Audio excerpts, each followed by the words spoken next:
नमस्कार दोस्तों, Hanish Kumar special educator में आप सभी का स्वागत अभिनंदन है। दोस्तों, आज हम परिचर्चा करेंगे इसके महत्वपूर्ण टॉपिक पर, आईडीडी फर्स्ट ईयर के महत्वपूर्ण टॉपिक पर, जो कि एक कॉमन।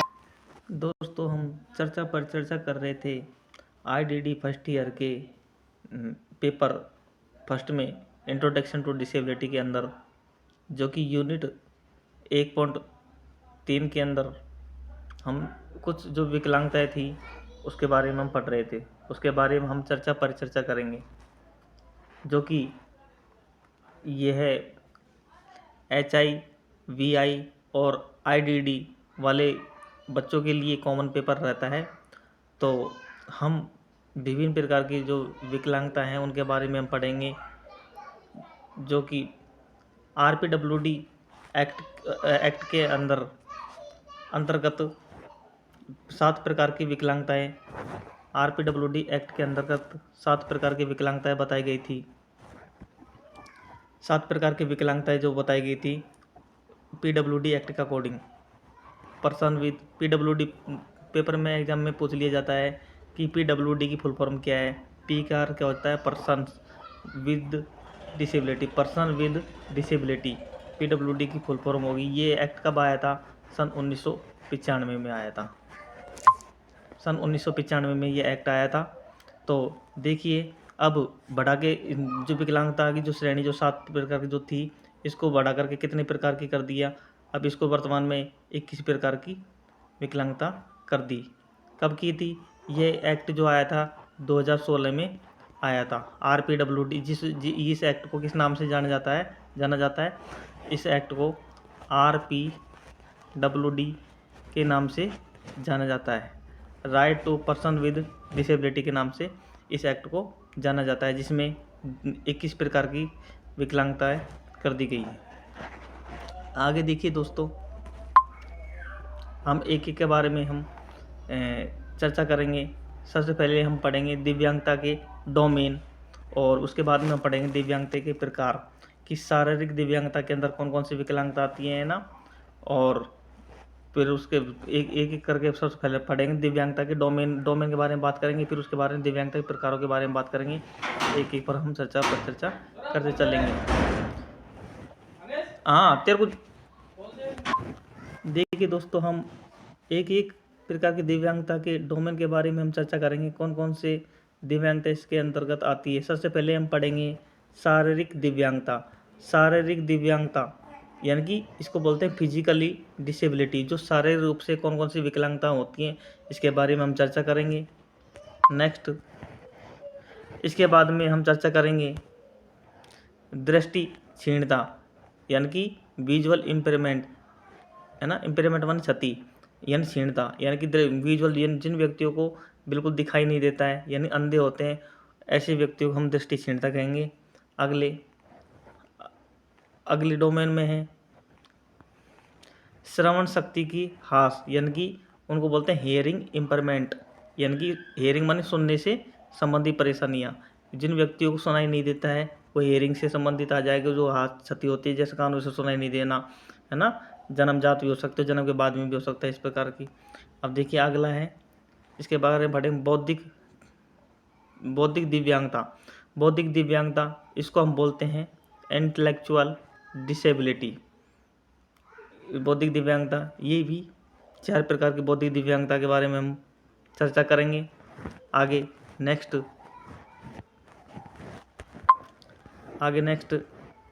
5वें नंबर पे आती है मेंटल बिहेवियर, यानी कि मानसिक व्यवहार। इसके बारे में चर्चा करेंगे। इसके अंदर कौन कौन सी बीमारी आती है ना, इसके बारे में पढ़ेंगे। अगला है पुरानी न्यूरोलॉजिकल स्थितियाँ, इसको बोलते हैं क्रोनिक न्यूरोलॉजिकल कंडीशन। अगला हम 7वां टाइप पढ़ेंगे रक्त विकार के बारे में, कि कौन कौन से रक्त विकार हैं। ब्लड डिसऑर्डर कौन कौन से होते हैं, किस किस प्रकार से रक्त डिसऑर्डर होते हैं।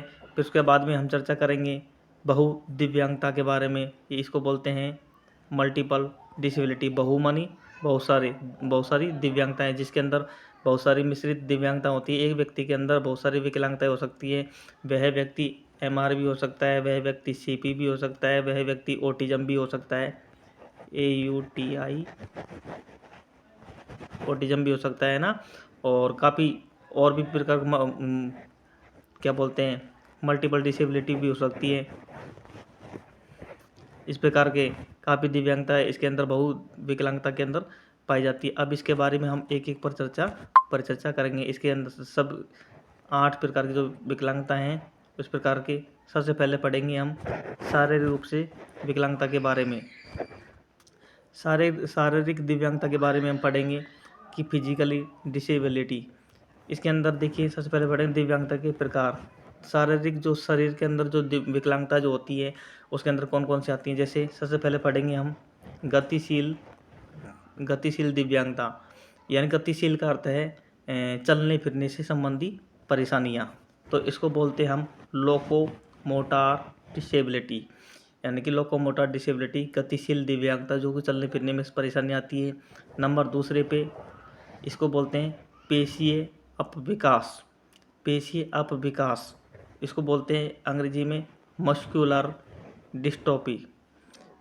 पेशीय का अर्थ होता है जो हमारे शरीर के अंदर जो भी तंत्रिकाएं जो होती हैं, मांसपेशियाँ जो होती हैं, है ना, वो क्या करती हैं, खिंचाव करते हैं। जैसे हम किसी कार्य को करते हैं तो वो चलने फिरने से संबंधी या फिर काम कार्य करने से मतलब परेशानी हमें होती है। किसी चीज़ को उठाने में, है ना, इस प्रकार से खींचने में परेशानी होती है। उनमें मसलों में क्या होती है, परेशानियाँ। अगला तीसरा है कुष्ठ रोग मुक्त व्यक्ति, यानी कि इसको बोलते हैं लेप्रोसी कॉर्ड। कुष्ठ रोग जो होते हैं पीछे के जो कमर में जो हो जाते हैं, शरीर पे हो जाते हैं पूरे कुष्ठ रोग जो होते हैं, जैसे फोड़े फोड़े से अलग अलग काले काले से दिखाई देने लग जाते हैं ना, उसको क्या बोलते हैं, कुष्ठ रोग मुक्त व्यक्ति बोलते हैं। अगला है बोनापन, चौथा है बोनापन, इसको बोलते हैं ड्वार्फिज्म। और पांचवा है प्रमस्तिष्कघात, इसको बोलते हैं प्रमस्तिष्कघात को बोलते हैं सेरेब्रल पाल्सी। अगला है छठा पॉइंट है तेजाबी आक्रमण पीड़ित, है ना, इसको बोलते हैं एसिड अटैक विक्टिम्स, यानी कि तेजाबी जो आक्रमण कर देते हैं। जैसे काफ़ी घर वालों में आपस में लड़ाई झगड़े हो जाते हैं मियाँ बीवियों में, तो आपस में क्या करते हैं उसको पर तेजाब भगा देते हैं, उसको जला देते हैं। लेडीज तो उस हाथ भी, या फिर लेडीज उसको अपने आदमी के ऊपर पटक देती है, या फिर आदमी उसके ऊपर पटक, या फिर काफ़ी लड़ाई हो जाते हैं, बच्चे आपस में बीच में आ जाते हैं तो उनको ऊपर पड़ाना आ जाता है। इस प्रकार काफ़ी होती है। अब हमने पढ़ी थी सबसे पहले शारीरिक दिव्यांगता के अंदर कौन कौन सी आती है, गतिशील संबंधी, यानी कि चलने फिरने से संबंधी परेशानी आती है। शारीरिक रूप से परेशानी है अंगों से। पेशीय अपविकास, यानी कि पेशियों में विकास नहीं हो पाता है इसको। और दूसरा है कुष्ठ रोग मुक्त व्यक्ति, और कुष्ठ रोग से पीड़ित व्यक्ति होता है, बौनापन होता है ना। अगला है पांचवा प्रमस्तिष्कघात, जिसको हम सेरेब्रल पाल्सी बोलते हैं, यानी कि जो अपने मस्तिष्क से संबंधित जो परेशानी होती है उसको सेरेब्रल पाल्सी बोलते हैं। तेजाबी आक्रमण पीड़ित, एसिड अटैक, है ना, इस प्रकार के अंदर आते हैं। तो इस प्रकार की जो हमने शारीरिक दिव्यांगता अंतर्गत हमने कितनी विकलांगता आती हैं, 6 प्रकार की विकलांगता आती हैं, ठीक है ना। वैसे टोटल कितनी प्रकार की दिव्यांगता 2000 आरपीडब्ल्यूडी एक्ट में, आरपीडब्ल्यूडी एक्ट में, आरपीडब्ल्यूडी एक्ट के अंदर 2016 में 21 प्रकार के विकलांगताएं शामिल किया गया है, जिसमें हमने अभी तक शारीरिक रूप से 6 प्रकार की विकलांगता पढ़ ली। अब अगले हम पढ़ेंगे नंबर 2 पे दृष्टिहीनता। दृष्टिहीनता के अंदर कौन कौन सी विकलांगता आती है उसके बारे में पढ़ेंगे। दृष्टिहीनता, इसको बोलते हैं विजुअल इम्पेयरमेंट, है ना। इसके अंदर बोलते हैं दृष्टि दिव्यांगता, यानी कि ब्लाइंडनेस। व्यक्ति क्या होता है, बिल्कुल अंधा होता है ना, उसको बिल्कुल दिखाई नहीं देता है, ठीक है। अगला है 8वां पॉइंट पे अल्प दृष्टि, इसको बोलते हैं लो विजन। व्यक्ति को दिखाई तो देता है पर कम दिखाई देता है ना। तो इस प्रकार दृष्टि क्षीणता के अंदर ये 2 विकलांगता होगी, ये 8 प्रकार के विकलांगता होगी, है ना टोटल, है ना अभी तक। फिर अगले तीसरे में देखते हैं श्रवण शक्ति हास, है ना। तो इसमें कौन कौन से आते हैं, सुनने से संबंधी बधिर, या इसको बोलते हैं डीफ, यानी कि डीप बोलते हैं, यानी कि जो बधिर जो होते हैं, जिसको बिल्कुल सुनाई नहीं देता है बिल्कुल भी। हम जैसे हम किसी बच्चे के सामने बोलते हैं, किसी व्यक्ति के सामने बोलते हैं, वह व्यक्ति यदि बहरा है तो उसको सुनाई नहीं देगा बिल्कुल, है ना, कानों से सुन नहीं पाएगा। अगली है ऊंचा सुनने वाला व्यक्ति, है ना, अपन तेज आवाज़ बोलेंगे तब जब दूसरे व्यक्ति को सुनाई देती है ना, इसको बोलते हैं हार्ड ऑफ हियरिंग बोलते हैं। अगला वाक और भाषा दिव्यांगता।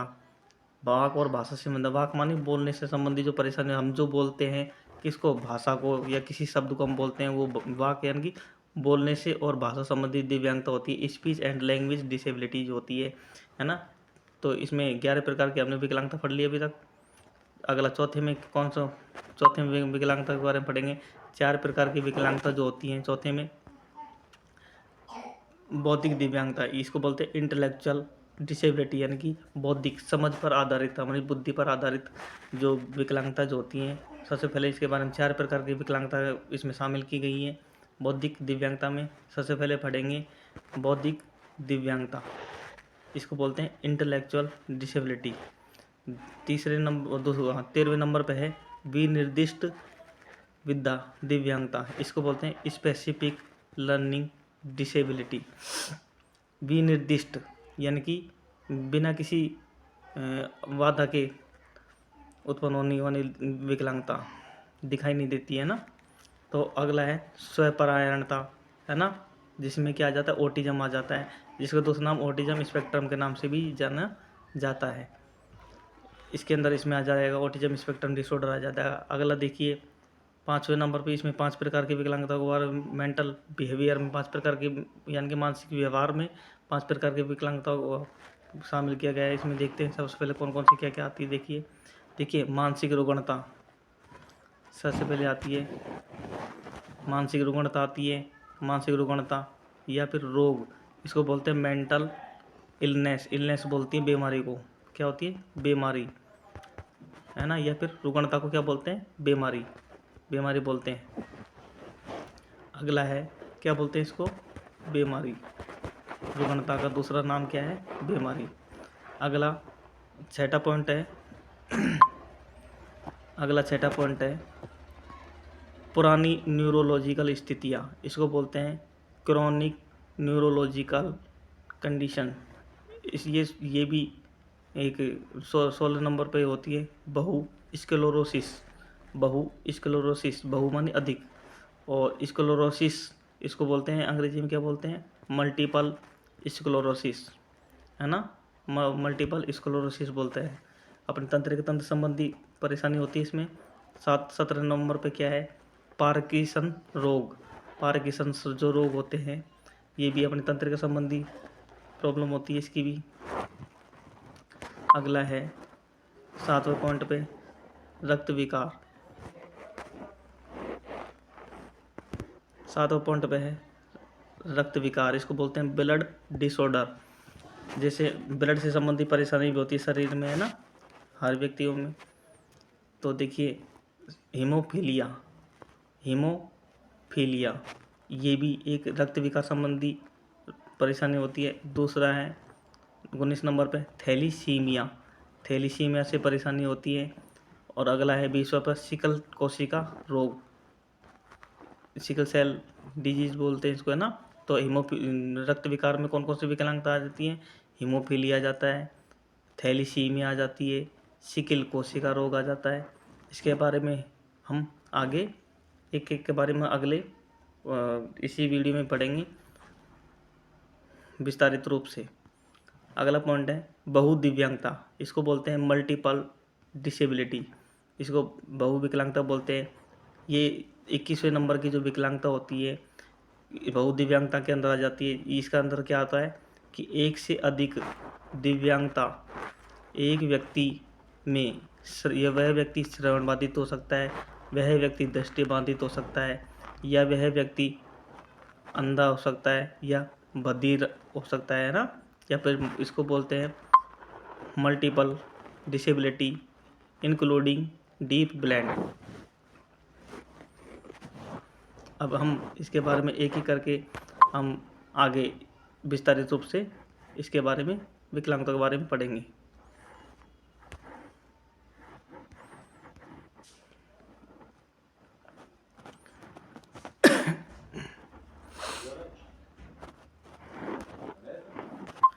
दोस्तों हमने जो 8 प्रकार की जो शारीरिक जो इस प्रकार जो विकलांगता है जो हमने पढ़ी थी, उसके अंदर अलग अलग प्रकार से बौनापन में कौन सी विकलांगता होती है, और शारीरिक रूप से कौन सी विकलांगता होती है, मानसिक रूप से कौन सी विकलांगता होती है, इसके अंदर कौन कौन सी विकलांगता आती हैं, इसके बारे में हमने पढ़ा था।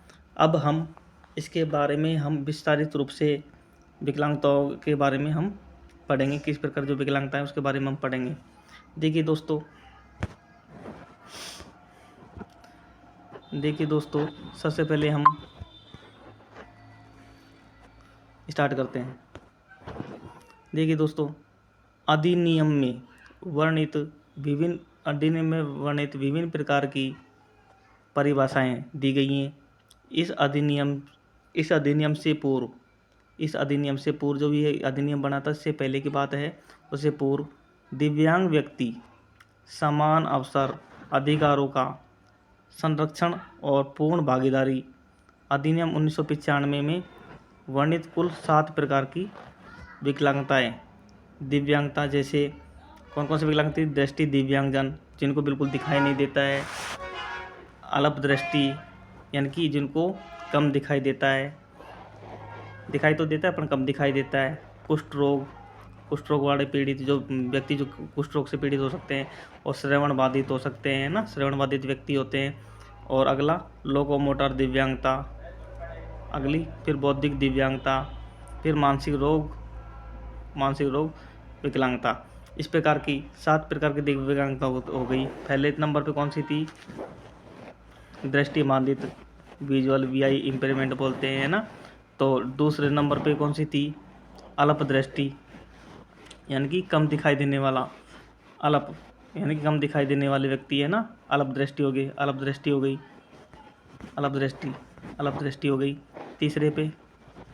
तीसरे पे कौन सी होगी? कुष्ठ रोग हो गया। फिर अगला है चौथे नंबर पे श्रवण बाधित हो गया।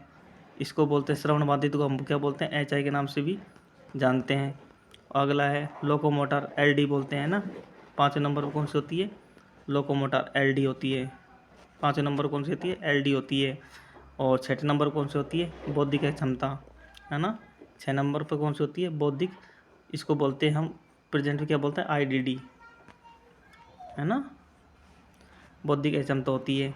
और दूसरा है मानसिक रोग, है ना, जिसको हम मेंटल इलनेस के नाम से भी जान जाते हैं, MI। 7वां प्रकार ये हो गया। अब इस प्रकार जो विकलांगता है, इनके बारे में हम आगे विस्तारित रूप से पढ़ेंगे।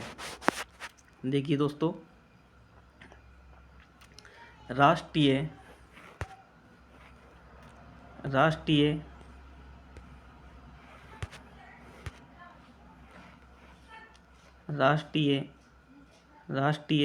न्यास अधिनियम 1999 में वर्णित कुल 4 प्रकार की दिव्यांगता, जिसमें ऑटिज्म, सेरेब्रल पाल्सी, बौद्धिक दिव्यांगता और बहु दिव्यांगता की परिभाषा इसी दोनों अधिनियम से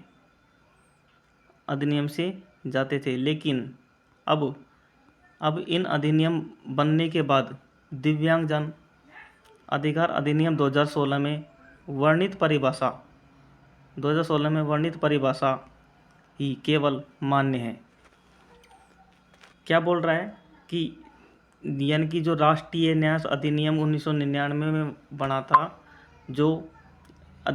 जिसमें 4 प्रकार की दिव्यांगता, ऑटिज्म शामिल किया गया, जिसमें सेरेब्रल पाल्सी, कौन सी सेरेब्रल पाल्सी को शामिल किया गया? CP को, है ना। क्या बोलते हैं इसको? CP के नाम से जानते हैं ना, CP के नाम से जानते हैं। फिर अगला बौद्धिक दिव्यांगता, इसको हम IDD के नाम से जानते हैं ना। फिर अगला है बहु दिव्यांगता, इसको MD के नाम से जानते हैं, MD के नाम से, मल्टीपल डिसेबिलिटी के नाम से। फिर अगला है इस प्रकार की विकलांगता, है ना, CP हो गया, IDD वाले हो गए, CP हो गया, IDD वाले हो गए, MD वाले हो गए। और ऑटिज्म, इसको है ना, ऑटिज्म हो गया, AUTISM, ऑटिज्म। इस प्रकार से हम 4 प्रकार की जो विकलांगता हो गई, है ना, कौन सी हो गई थी?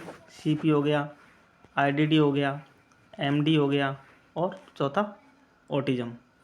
तो इस प्रकार की 4 प्रकार विकलांगताएं वर्णित की गई थी न्यास अधिनियम, राष्ट्रीय न्यास अधिनियम 1999 के अनुसार, 99 में ना। फिर उसके बाद में आगे देखते हैं इस प्रकार की दिव्यांगता को परिभाषा इसी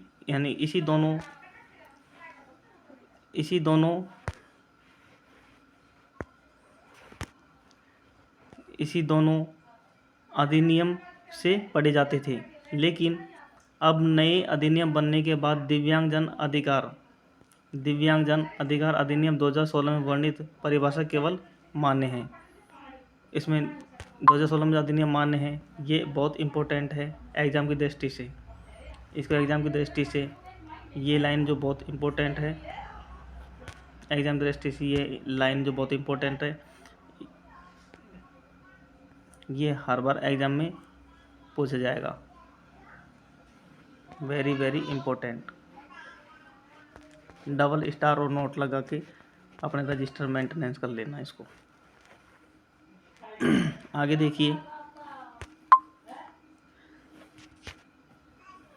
नए अधिनियम के अनुसार दिव्यांगों की श्रेणियों की संख्या 7 से 21 हो गई है। 7 से 21 हो गई है। 7 से बढ़कर कितनी हो गई? 21।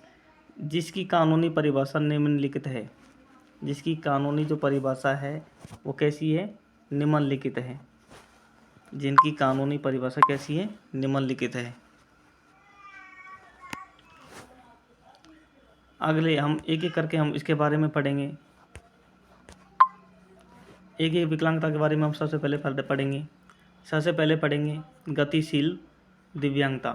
इसको बोलते हैं लोकोमोटर डिसेबिलिटी, जो शारीरिक गति के अंदर आती है ना। देखते हैं सबसे पहले गतिशील दिव्यांगता। व्यक्ति की सुनिश्चित गतिविधियों को करने में असमर्थता, जो स्वयं वस्तुओं को चालन से सहबद्ध, जिसका परिणाम पेशीय कंकाली तंत्रिका प्रणाली दोनों में पीड़ा है। यानी गतिशील दिव्यांगता व्यक्ति की सुनिश्चित गतिविधियों को करने में क्या होती है? असमर्थ, यानी कि परेशानी होती है। कैसे कार्य करने को हमें उसमें क्या होती है? परेशानी होती है। वह व्यक्ति किसी कार्य को नहीं कर पाता है ना, स्वयं वस्तु को उठा नहीं पाता है, किसी के दूसरे के सहारे से वो कार्य करता है, जिसका परिणाम पेशीय कंकाली तंत्रिका प्रणाली दोनों में पीड़ा है। आगे देखिए, दूसरे नंबर पढ़ते हैं पेशीय अपविकास बहुदुपोषण। इसको बोलते हैं मस्कुलर डिस्ट्रॉफी, है ना। पेशी संबंधी अपविकास, यानी कि पेशियों का क्या होता है? बहुत कम विकास होता है। बहुदुपोषण होता है।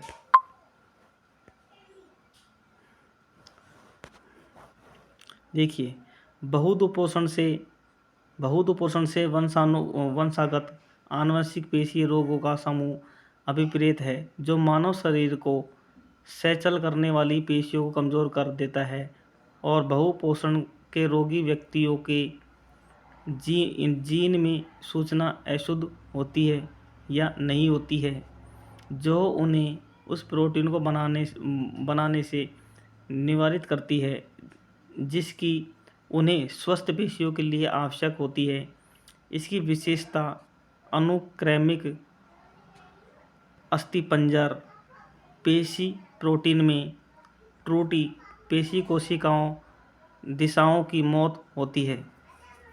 ये जो बहुदुपोषण या अपविकास जो होता है पेशियों में, वो जीन के कारण जीन की सूचना अशुद्धता होती है और वह नहीं होती है, उन्हें प्रोटीन को बनाने से निवारित करती है, स्वस्थ पेशियों के लिए आवश्यक होती है। इसकी विशेषता अनुक्रमिक क्रम के अनुसार अस्थिपंजर पेशी प्रोटीन में त्रुटि, पेशी कोशिकाओं और दिशाओं की मौत होती है। इसके बारे में ये बताया गया है।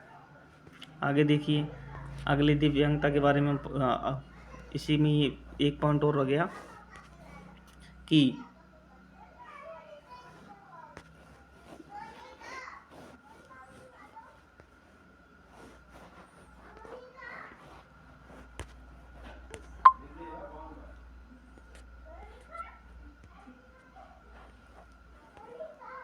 आगे देखिए, तीसरा जो पॉइंट, तीसरी जो विकलांगता थी उसके बारे में पढ़ेंगे। कुष्ठ रोग। कुष्ठ रोग व्यक्ति कौन से होते हैं? इसको बोलते हैं लेप्रोसी कोड, यानी कि कुष्ठ रोग मुक्त व्यक्ति से तात्पर्य ऐसे व्यक्ति से अभिप्रेत है जो कुष्ठ रोग से मुक्त हो गया हो या किंतु निम्नलिखित पीड़ित है।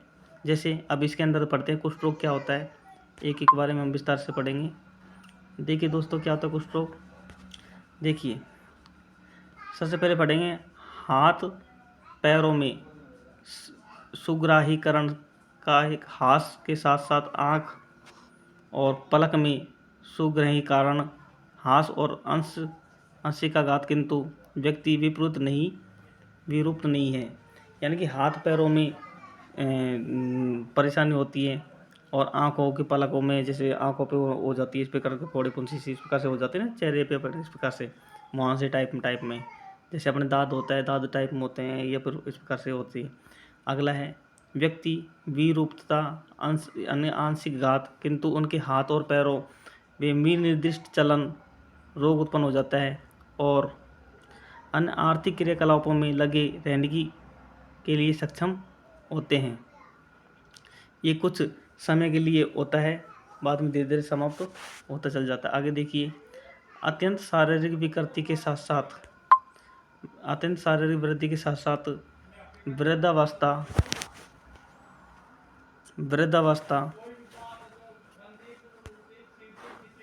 वृद्धावस्था जो उन्हें कोई लाभप्रद व्यवसाय करने निवारित करती है।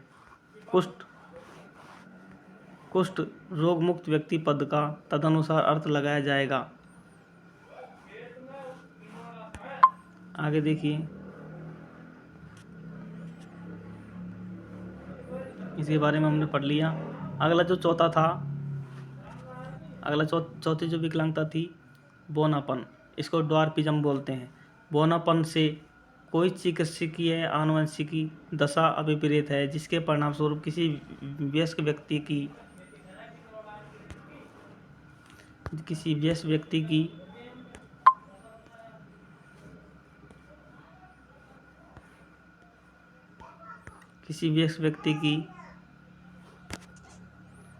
व्यक्ति की लंबाई 4 फीट या 10 इंच, 4 फीट 10 इंच यानी कि 147 सेंटीमीटर या उससे निम्न रह जाती है तो वो कौन सी श्रेणी में आ जाता है? ड्वार्फिज्म की श्रेणी में आ जाता है। अगला पॉइंट है प्रमस्तिष्कीय घात। प्रमस्तिष्कीय घात से संबंधित तात्पर्य है ऐसी स्थितियाँ जिसको हम सेरेब्रल पाल्सी बोलते हैं। प्रमस्तिष्क से अपने जो तंत्र से ब्रेन से संबंधित जो तंत्रिका जो होती है उसमें जन्म के समय जन्मजात जन्म के बाद में कुछ जो ऐसी परेशानी आ जाती हैं जिसके कारण क्या है कि बच्चे का मानसिक विकास रुक जाता है, कार्य करने में धीमापन हो जाता है और हाथ पैरों से विकलांगता से ग्रसित हो जाता है ना। देखिए, प्रमस्तिष्कीय घात से कोई अविकसित अवस्थाओं का समूह अभिप्रेत है जो कि अविकासशील तंत्रिका दशाओं से शरीर के चलन पेशियों में समन्वय को प्रभावित करती है। शारीरिक रूप से चलने में और पेशी मतलब किसी चीज़ को उठाने करने में परेशानी आती है, जो मस्तिष्क के एक या अधिक विनिर्दिष्ट चक्रों क्षति के कारण उत्पन्न होती है, जो जन्म से पूर्व हो सकती है और जन्म के दौरान भी हो सकती है। जन्म के पूर्व भी हो सकती है, जन्म के दौरान भी हो सकती है, जन्म के तुरंत पश्चात भी हो सकती है। ठीक है ना। आगे देखिए दोस्तों, तेजाबी आक्रमण पीड़ित व्यक्ति, ये इसको बोलते हैं एसिड अटैक विक्टिम, यानी तेजाबी आक्रमण पीड़ित जो कि अम्ल तेजाब या सामान्य संरक्षित पदार्थ के फेंकने द्वारा हिंसक आक्रमण के कारण यानी विरूपती कोई व्यक्ति अभिप्रेत हो सकता है। आगे देखिए, 7वें नंबर की विकलांगता दृष्टि दिव्यांगता, इसको ब्लाइंडनेस बोलते हैं। दृष्टि दिव्यांगता से तात्पर्य ऐसी दशा से है जिसमें सर्वोत्तम सुधार के पश्चात व्यक्ति में निम्नलिखित स्थितियों में कोई एक स्थिति विद्यमान होती है। सबसे पहले हम देखिए दोस्तों, 8वें नंबर की विकलांगता अल्प दृष्टि, इसको बोलते हैं लो विजन, यानी कि कम दिखाई देना। अल्प मानी कम, दृष्टि मानी दिखाई देना, यानी कम दिखाई देना।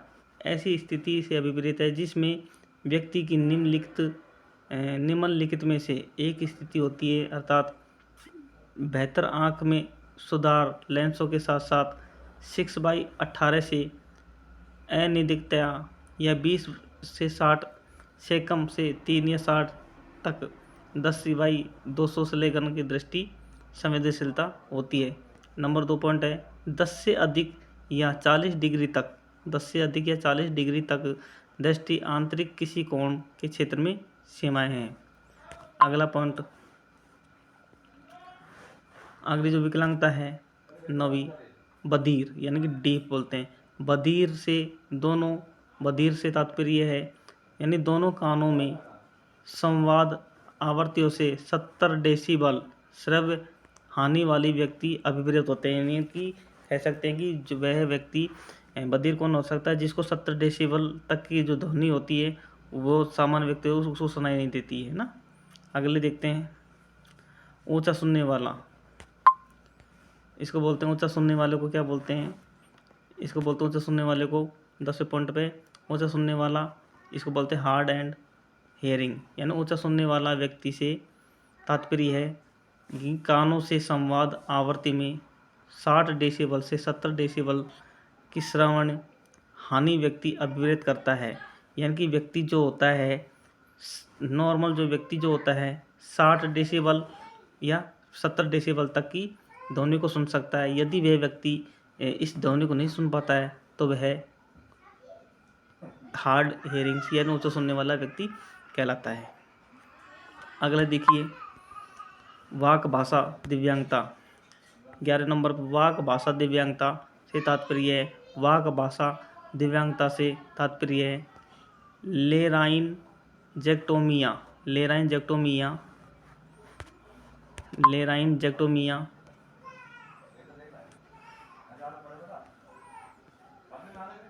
लेराइनजेक्टोमिया इसको बोलते हैं पूरा लेराइनजेक्टोमिया अफेलिया जैसी स्थितियों से उद्भूत स्थायी दिव्यांगता अभिप्रेत है, जो कार्बनिक तंत्रिका संबंधी कारणों और कारण वाक और भाषा के एक या अधिक संघटकों को प्रभावित करती है। अगला पॉइंट है 12वें नंबर पर बौद्धिक दिव्यांगता, यानी इसको बोलते हैं इंटेलेक्चुअल डिसेबिलिटी, यानी बौद्धिक दिव्यांगता से तात्पर्य ऐसी स्थिति से है जिसकी विशेषता दोनों बौद्धिक कार्य या तंत्रिका क्षीण समस्या समाधान और अनुकूल व्यवहार में महत्वपूर्ण रूप से कमी होना, जिसके अंतर्गत दैनिक सामाजिक व्यवहार की रेंज है। आगे पढ़ेंगे 13वें नंबर पे विनिर्दिष्ट विधा दिव्यांगता, इसको बोलते हैं स्पेसिफिक लर्निंग डिसेबिलिटी, यानी कि विनिर्दिष्ट बिना दृष्टि के विधा या दिव्यांगता से स्थितियों का एक ऐसा विजातीय समूह अभिप्रेत करता है जिसमें भाषा को बोलने या लिखने का प्रसंस्करण करने की क्या होती कमी विद्वान होती है। ऐसे व्यक्ति में जिसको कम दिखाई देता है ना, तो वह अपने विचारों को लिख करके अच्छे प्रकार से लिख नहीं पाता है, व्यक्त नहीं कर पाता है। जिसको लिखने में बोलने में परेशानी होती है, पढ़ने में और लिखने में और वर्तनी यानी कि जो होती है वो गणितीय गणनाओं को समझने में कमी रूप में सामने आती है। इसके अंतर्गत बोधक दिव्यांगता इसको बोलते हैं बोध, इसके अंतर्गत क्या होती है बोधक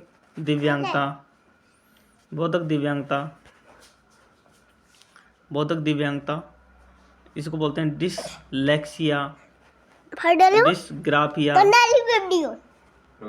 डिसकैलकुलिया और डाइप्रैक्सिया, विकासात्मक अफेजिया भी शामिल होती हैं।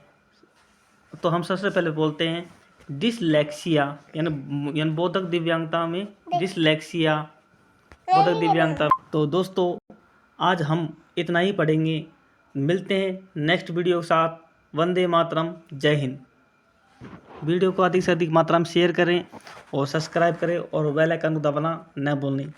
हम कल इनके बारे में डिसलेक्सिया, डिसग्राफिया, डिसकैलकुलिया, डाइप्रेक्सिया, विकासात्मक अफेजिया के बारे में हम विस्तारित रूप से कल समझेंगे।